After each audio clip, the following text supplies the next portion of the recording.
नमस्कार, Rajesh sir classes में आपका स्वागत है। साइंस क्लास 10 चैप्टर 1 रासायनिक अपक्रियाएं एवं समीकरण पार्ट 2। इस वीडियो में इन तीनों प्रश्नों का जवाब दूंगा जो कि एग्ज़ाम के दृष्टि से बहुत महत्वपूर्ण है, क्योंकि रासायनिक समीकरण को संतुलित करना, इस पर 2-3 अंक का हर साल एग्ज़ाम में आता है। तो ध्यानपूर्वक इसको देखिए।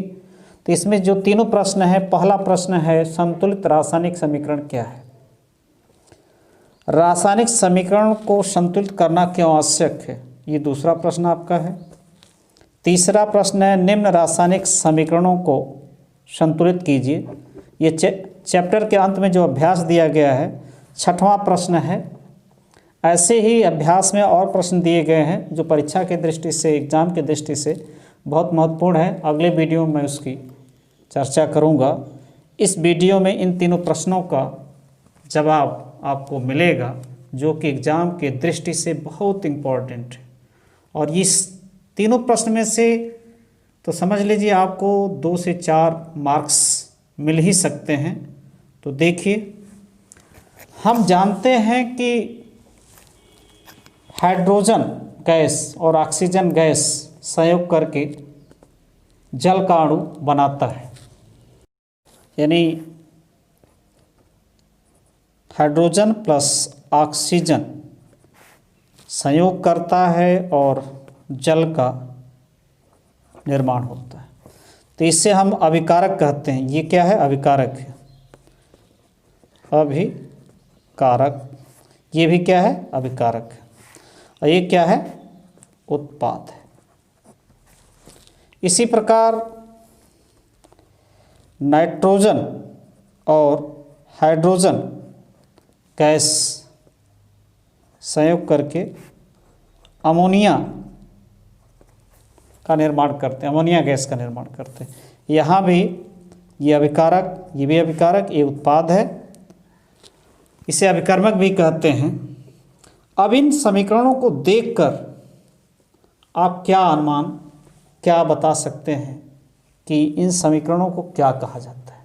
तो पहले इन समीकरणों पर चर्चा हो, उसके बाद संतुलित रासायनिक समीकरण क्या है उस पर चर्चा होगी। यहाँ हम देख रहे हैं कि हाइड्रोजन के 2 परमाणु हैं और ऑक्सीजन के भी 2 परमाणु हैं और संयोग करके जल का एक अणु बना रहे हैं। तो इसमें देख रहे हैं यहाँ जो राइट हैंड साइड है, राइट हैंड साइड, और ये लेफ्ट हैंड साइड है। इसमें जो परमाणुओं की संख्या है हाइड्रोजन की तो समान है, लेकिन ऑक्सीजन की देखेंगे तो यहाँ 2 है। परमाणु कितने ऑक्सीजन के? 2, और यहाँ 1 है। इसी प्रकार हम यहाँ देख रहे हैं नाइट्रोजन के 2 परमाणु है और हाइड्रोजन के 2 परमाणु हैं। किंतु यहाँ क्या है?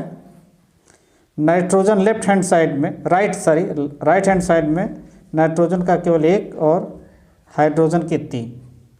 तो जो इस प्रकार के समीकरण हैं, ये लेफ्ट हैंड साइड और राइट हैंड साइड क्या होना चाहिए? बराबर होना चाहिए। दोनों तरफ के जो परमाणुओं की संख्या है वो समान होनी चाहिए।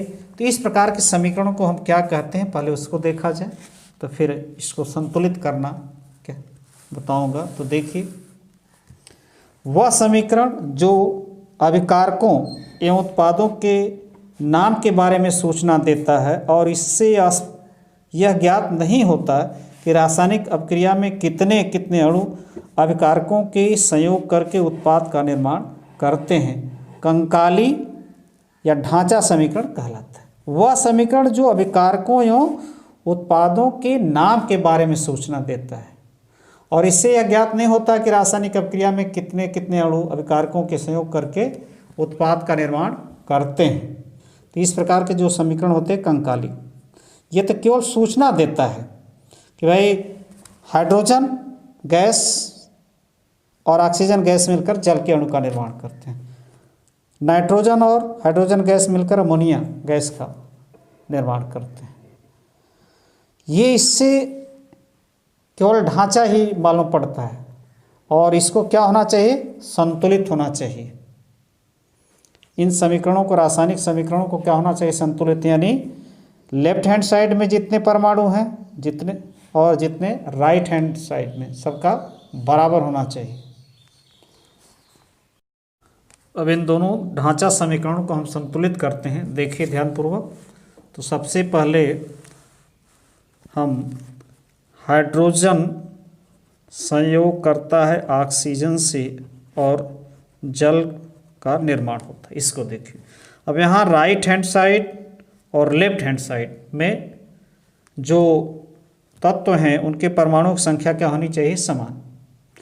तो यहाँ देख रहे हैं हाइड्रोजन में 2 है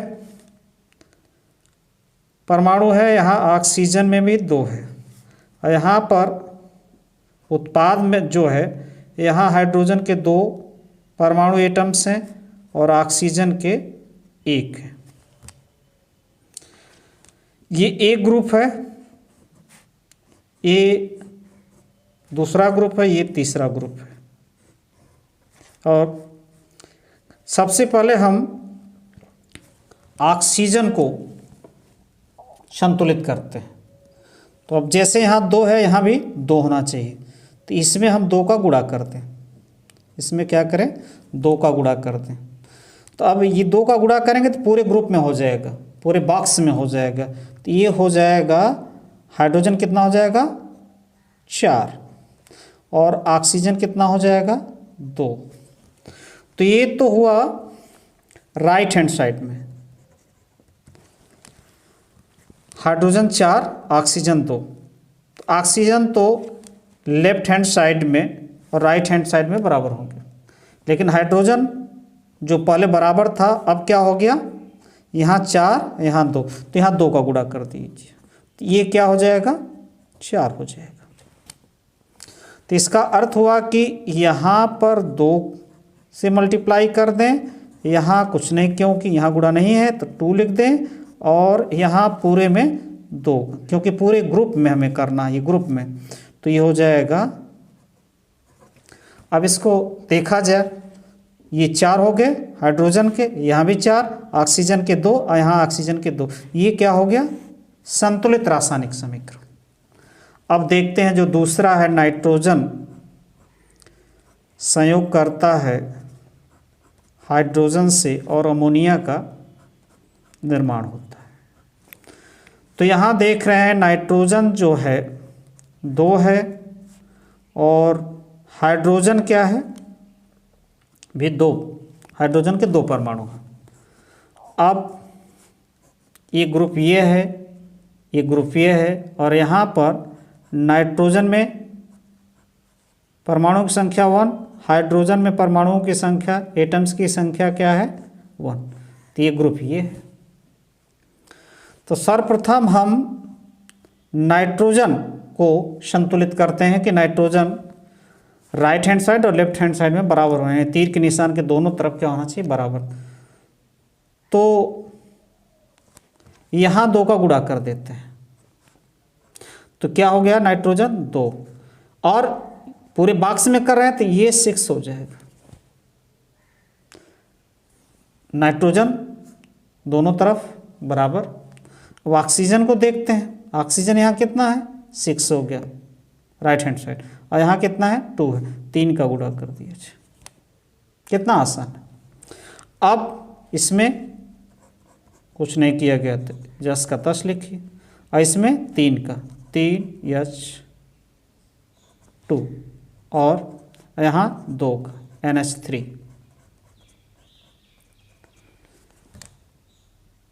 NH3। अब देखिए नाइट्रोजन 2, नाइट्रोजन 2, हाइड्रोजन 6, हाइड्रोजन 3 दूनी 6। तो ये हुआ संतुलित समीकरण। क्यों संतुलित समीकरण होना चाहिए उसको देख।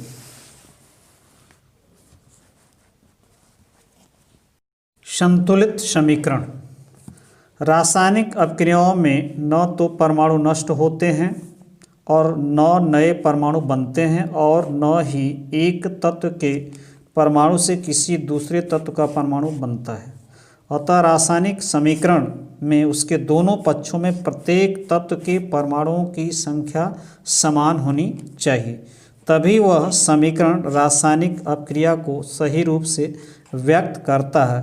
इस प्रकार के समीकरण को संतुलित समीकरण कहते हैं। यानी रासायनिक अपक्रियाओं में न तो परमाणु नष्ट होते हैं और न नए परमाणु बनते हैं, और न एक तत्व के परमाणु से किसी दूसरे तत्व का परमाणु बनता है। अतः रासायनिक समीकरण में दोनों पक्षों में प्रत्येक तत्व के परमाणुओं की संख्या क्या होनी चाहिए? समान होनी चाहिए, तभी वह समीकरण रासायनिक अपक्रिया को सही रूप से व्यक्त करता है। और इस प्रकार के समीकरण को ही हम संतुलित समीकरण कहते हैं। अब देखिए अगला प्रश्न तीसरा, जिसमें 4 पार्ट हैं, 4 रासायनिक समीकरण दिए गए हैं, उसको मैं संतुलित करूंगा। तो देखिए तीसरा प्रश्न। यहाँ तीसरे प्रश्न का पहला भाग ए, नाइट्रिक एसिड क्रिया करता है कैल्शियम हाइड्रोक्साइड से और कैल्शियम नाइट्रेट और जल का निर्माण होता है। तो यहाँ एक बॉक्स यहाँ बनाया जाए, ये ग्रुप है, ये अलग ग्रुप है, ये अलग ग्रुप, ये अलग ग्रुप। अब देखा जाए कि जो तत्व दिए गए उनके परमाणु लेफ्ट हैंड साइड और राइट हैंड साइड में कितने हैं। तो यहाँ हाइड्रोजन में एटम्स की संख्या 1, नाइट्रोजन की संख्या क्या है? 1 है। ऑक्सीजन की संख्या कितनी है? 3। एक ग्रुप हुआ ये। अब यहाँ दूसरा ग्रुप है कैल्शियम 1, ऑक्सीजन ये 2 है, इसका अर्थ हुआ 2 एटम से ऑक्सीजन के, हाइड्रोजन के भी 2 है। एक ग्रुप ए हो गया यहाँ पर। अब यहाँ देखिए कैल्शियम का 1 परमाणु, नाइट्रोजन के 2 होंगे क्योंकि ये ऐसे बनाती 2 हैं, नाइट्रोजन के 2 हैं, और ऑक्सीजन के 6 होंगे। ऑक्सीजन के कितने हैं? 6। एक बॉक्स इसके लिए बना जाए क्योंकि एक ग्रुप है, और फिर यहाँ पर हाइड्रोजन 2 है और ऑक्सीजन 1, एक बॉक्स यहाँ बना दिया जाए। अब इसमें देखा जाए कि किस प्रकार से दोनों पक्षों में राइट हैंड साइड और लेफ्ट हैंड साइड में परमाणुओं की संख्या बराबर होना चाहिए। जितने भी तत्व हैं उनके परमाणु की संख्या क्या होनी चाहिए? दोनों पक्षों में बराबर होनी चाहिए। सर्वप्रथम हम हाइड्रोजन के परमाणुओं की संख्या ही बराबर करना चाहेंगे। तो इस पक्ष में 1 यहाँ है, 1 यहाँ है और 2 यहाँ है, तो कितने होंगे? 3। और इस पक्ष में 2 है, इस पक्ष में क्या है? 2 है, यहाँ पर 2 है। तो सर्वप्रथम इसी को बराबर किया जाए। यदि हम इसमें 2 का गुणा कर दें, इसमें 2 का गुणा कर दें तो हाइड्रोजन कितना हो जाएगा? 2 यहाँ और 2 यहाँ है। हाइड्रोजन क्या है? 2 यहाँ पर है, तो 4 हो गए, और यहाँ भी 2 का गुणा कर दिया जाए तो हाइड्रोजन कितना हो जाएगा? 4 हो जाएगा। हाइड्रोजन कितना होगा? 4। और अब देखते हैं nitrogen. Hydrogen 2 left hand side, right hand side में 4 बराबर है। नाइट्रोजन को देखते हैं, 2 का गुणा पूरे बॉक्स में है तो 2 हो गया, और यहाँ नहीं है, यहाँ 2 है। नाइट्रोजन भी क्या हो गए? बराबर। अब ऑक्सीजन देखते हैं। ऑक्सीजन 3 है, 3 दूनी 6 हो जाएगा, और यहाँ क्या है? 2 है, तो ये 6 धन 2 8 हो गए। अब यहाँ देखा जाए, यहाँ पर 6 है और यहाँ पर 2 है, यहाँ 6 है और यहाँ 2, 8, ये भी बराबर हो गया। अब देखते हैं कैल्शियम। तो कैल्शियम 1 यहाँ भी है, 1 यहाँ भी है, तो कोई गुणा भाग करने की जरूरत नहीं है। तो किया क्या गया? इसमें इस ग्रुप में 2 का गुणा किया गया, तो H नाइट्रिक एसिड 2 और यहाँ कैल्शियम कुछ नहीं किया गया है, तो सीधे कैल्शियम हाइड्रोक्साइड लिखा जाए। और यहाँ भी कुछ नहीं किया गया, कैल्शियम नाइट्रेट, और यहाँ 2 का गुणा किया गया। अब हम देख रहे हैं कि सभी जितने भी इसमें तत्व हैं, दोनों पक्षों में परमाणुओं की संख्या समान है सभी तत्वों को। तो ये एक संतुलित रासायनिक समीकरण हमें मिला। तो अब देखिए दूसरा बी। अब इसमें दूसरा जो है ढांचा समीकरण, कंकाली समीकरण, सोडियम हाइड्रोक्साइड सल्फ्यूरिक एसिड से क्रिया करके सोडियम सल्फेट और जल का निर्माण करती है। आप इसको यदि बॉक्स में लिखा जाए तो ये मिलेगा हमें। सोडियम का इस ग्रुप में 1, ऑक्सीजन 1 परमाणु, हाइड्रोजन का 1 परमाणु, इसमें हाइड्रोजन का 2, सल्फर का 1, ऑक्सीजन का 4, यहाँ सोडियम का 2, यहाँ सल्फर का 1, ऑक्सीजन का 4, यहाँ हाइड्रोजन का 2 और ऑक्सीजन का 1। तो सर्वप्रथम हम देखते हैं सोडियम के परमाणुओं की संख्या दोनों पक्षों में समान नहीं, इसी को संतुलित किया जाए। तो अब यहाँ 2 का गुणा करते हैं। 2 का गुणा करेंगे तो 2 यहाँ हो गया। सोडियम कितने होंगे? 2, और यहाँ भी 2 है, यानी सोडियम दोनों तरफ बराबर हो गया, दोनों पक्षों में। अब बराबर करते हैं ऑक्सीजन को। तो ऑक्सीजन यहाँ पर 2 है, क्योंकि यहाँ 2 का गुणा तो 2 हो जाएगा, और यहाँ 4 है तो 2 1 6 हो गया। ऑक्सीजन कितना हो गया? 6। अब यहाँ 4 है और यहाँ 1 है, 5। यहाँ कितना हुआ? 5। यदि 2 का इसमें गुणा कर दें, 2 का क्या कर दें इसमें गुणा कर दें, तो ये कितना हो जाएगा? 2। तो यहाँ 6, 4 ये और 2 ये, यानी 6 दोनों तरफ क्या हो गया? 6 हो गया। यानी ऑक्सीजन के परमाणु संतुलित हो गए, दोनों तरफ सेम होंगे। अब देखते हैं हाइड्रोजन को। तो हाइड्रोजन देखिए 2 का गुणा, तो ये 2 और 2 यहाँ 4 और 2 दूनी 4 यहाँ पर संतुलित है। अब देखते हैं सल्फर। तो सल्फर 1 यहाँ 1 यहाँ, सल्फर 1 यहाँ और 1 यहाँ है, यानी ये भी दोनों पक्षों में बराबर है। अब तो हम इसको लिखेंगे संतुलित। इसमें 2 का गुणा किया गया, 2 सोडियम हाइड्रोक्साइड प्लस सल्फ्यूरिक अम्ल एसिड क्रिया करता है सोडियम सल्फेट और प्लस 2, ये हुआ हमारा संतुलित रासायनिक समीकरण। सोडियम 2 सोडियम 2, हाइड्रोजन 2 2 यहाँ 4, यहाँ में 2 दूनी 4, ऑक्सीजन यहाँ 2 6, इस साइड में भी 6, सल्फर 1 सल्फर 1। अब अगला समीकरण जो है उसको देखा जाए। तो तीसरा जो है इसमें दिया है सोडियम क्लोराइड क्रिया करता है सिल्वर नाइट्रेट से, और सिल्वर क्लोराइड और सोडियम नाइट्रेट बनाता है। तो सोडियम यहाँ 1, यहाँ भी 1, सिल्वर यहाँ 1, यहाँ भी 1, नाइट्रोजन 1 परमाणु, यहाँ भी यहाँ भी 1 परमाणु है, ऑक्सीजन यहाँ 3, यहाँ भी 3, यानी ये संतुलित है, ये संतुलित है, इसको संतुलित नहीं करना है। अब बचा एक प्रश्न और, तो देखिए इसको, बेरियम क्लोराइड। तो इसका देखिए ये है आपका अंतिम डी। तो यहाँ बेरियम का 1 परमाणु, क्लोरीन का 2 परमाणु, इसमें इस ग्रुप में एक ग्रुप है, हाइड्रोजन 2 सल्फर 1 ऑक्सीजन 4, यहाँ बेरियम 1 सल्फर 1 ऑक्सीजन 4, हाइड्रोजन इसमें 1 और क्लोरीन 1।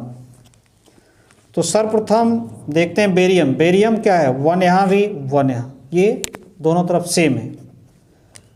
आप देखते हैं क्लोराइड, जो क्लोरीन है या क्लोराइड है, इसके परमाणु की स्थिति है, यहाँ 2 है और यहाँ 1 है, तो इसका 2 का गुणा कर देंगे तो 2 यहाँ भी हो जाएगा, ये बराबर हो गया। अब देखते हैं हाइड्रोजन, यहाँ 2 और यहाँ भी 2 हो गया, यहाँ 2 और यहाँ भी 2 हो गया। सल्फर यहाँ 1, यहाँ भी 1 हो गया। ऑक्सीजन 4, यहाँ भी 4 हो गया। तो अब इसको हम लिखते हैं, बेरियम क्लोराइड सल्फ्यूरिक एसिड क्रिया करता है और बेरियम सल्फेट बनाता है और इसमें 2 का गुणा होगा 2SCl। अब हाइड्रोजन देखिए, बेरियम 1 हीयर, क्लोरीन का 2 परमाणु, क्लोरीन का 2 परमाणु, हाइड्रोजन 2 यहाँ, सल्फर 1 ऑक्सीजन 4। नमस्कार।